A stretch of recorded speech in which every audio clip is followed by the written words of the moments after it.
అమ్మ వంటలకు స్వాగతం. ఇప్పుడు మనం మసాలా శనగలు ఏ విధంగా తయారు చేయాలో చూద్దాం.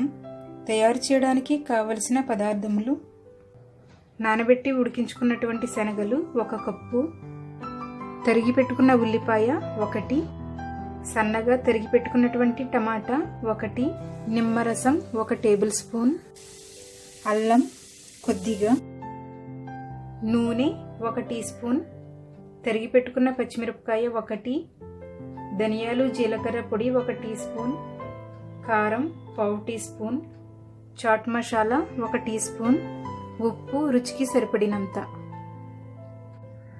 కొత్తిమీర కొద్దిగా.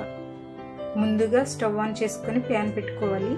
ప్యాన్లో 1 టీ స్పూన్ నూనె వేసుకొని పచ్చిమిరపకాయ ముక్కలు,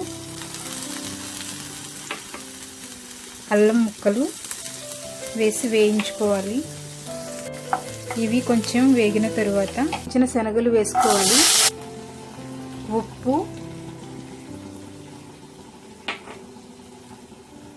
కారం, ధనియాలు జీలకర్ర పొడి వేసుకొని కలుపుకోవాలి. కలుపుతూ మీడియం ఫ్లేమ్లో కొంతసేపు వేయించుకోవాలి. ఇవి కొంచెం ఫ్రై అయిన తరువాత స్టవ్ ఆఫ్ చేసుకొని చల్లారిన తర్వాత ఒక బౌల్లో వేసుకుందాం. వేయించిన శనగలను ఒక బౌల్లో వేసుకొని ఉల్లిపాయ ముక్కలు,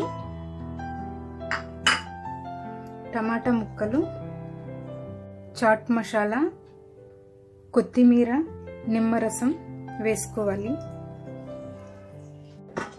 ఇవి అన్నీ బాగా కలుపుకోవాలి.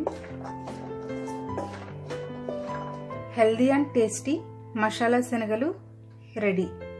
Thank you for watching.